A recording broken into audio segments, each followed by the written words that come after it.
Il était une fois, dans un royaume très très lointain, une jeune et belle tasse. Une tasse avec un smiley dessus. Son propriétaire, Cédric, gentil caissier de chez Lidl, en prenait grand soin. Il la bichonnait, la lavait plus que de raison.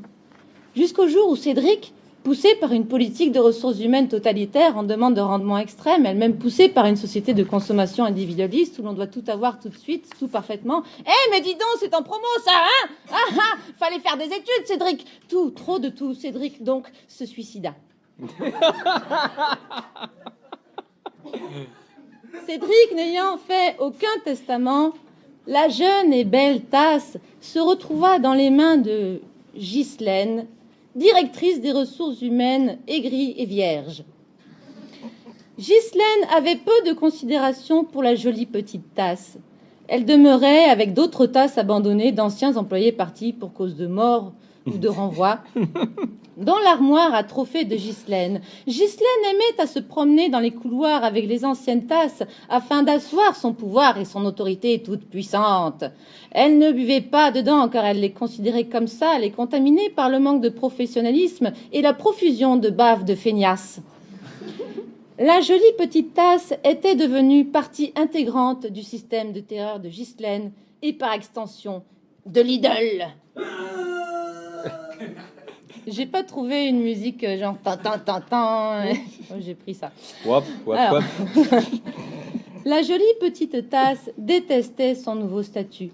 Autrefois, dans les mains du gentil Cédric, elle voyait des regards bienveillants, des bonjours agréables et parfois même des attitudes condescendantes, ce qu'elle trouvait agréable car elle n'avait pas de dictionnaire. C'est une tasse. Aujourd'hui, les gens détournaient leurs regards. Remplie de désespoir, elle finit par penser que son destin serait à jamais scellé à celui de Ghislaine. Un jour que Ghislaine s'était procuré une nouvelle tasse après le renvoi pour faute grave de Céline, étudiante à mi-temps qui avait fait tomber une boîte de biscuits à 15 centimes lors d'un inventaire qui l'avait fait travailler jusqu'à 4 heures du matin alors qu'elle avait un partiel à 8 heures, la jolie petite tasse se retrouva seule sur le bureau. Apparut alors la bonne fée théière Auchan, la vie, la vraie, où c'était pas mieux, mais ça se voyait pas parce qu'Élise Lucet n'y était pas allée, parce qu'après tout, merde, on ne peut pas être partout. La bonne fée théière Auchan lui dit « Un jour, Ghislaine en aura marre d'avoir trop de tasses. Tu seras vendue sur un vide-grenier et tu auras un nouveau foyer. » La petite tasse demanda alors « Mais c'est quoi un vide-grenier ?» Puis la théière Auchan disparut parce que ce n'était qu'une théière Auchan. Quelques années plus tard, Ghislaine, n'ayant plus de place dans son armoire à trophées de 2 mètres sur long sur 50 cm de profondeur tout de même, décida de faire de la place. Et comme elle faisait partie de la secte des capitalistes, elle se dit que ce serait quand même mieux de vendre plutôt que de jeter, ou pire, de donner. Très beau. La jolie petite tasse se retrouvait le lendemain sur le stand de Ghislaine, à côté de son ancienne brosse à dents. Et alors que le début de l'émission a commencé et qu'Olivier a raté l'intro, je me rends compte que je suis complètement à côté du thème et qu'il aurait fallu que j'ouvre le mail pour lire ce qu'il y a dedans, puisque l'objet était le vide-grenier des familles, mais que c'est surtout sur les familles et les supermarchés plutôt que sur les greniers, et ça m'embête. Oui, vous comprenez bien, pendant que vous buvez et fumez, je suis coincée à écrire sur cette table. La jolie petite tasse se fait acheter par une petite fille qui a une famille et qui va ensuite au supermarché. Dans sa nouvelle famille, la jolie petite tasse se sent bien. Zut, je ne sais plus quoi écrire. Dans sa nouvelle famille, la jolie petite tasse se sent bien.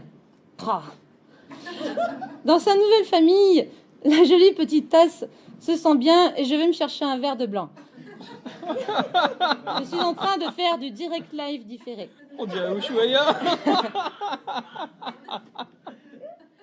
Dans sa nouvelle famille, tout se passe mal. J'ai changé d'avis parce qu'il faut que tout se passe mal pour que ça finisse bien. Elle fait office de crachoir au papa et c'est nul. C'est alors qu'apparaît la fée théière Auchan qui disparaît aussitôt parce qu'elle n'a rien à dire. Le gars qui crache dedans, c'est son meilleur client à Auchan. Et au final, la vie, la vraie, c'est des gens qui crachent et qui se grattent les couilles devant les ch'tis à Mykonos. Et faudra-t-y faire jolie petite tasse. Mais alors, Hélène, ce conte ne finit pas bien. c'est pas normal. Sachez que dans les contes merveilleux, ceux qui se finissent mal sont rares, mais servent à donner une leçon aux enfants qui les écoutent. La morale est la suivante. La vie, la vraie, c'est mort.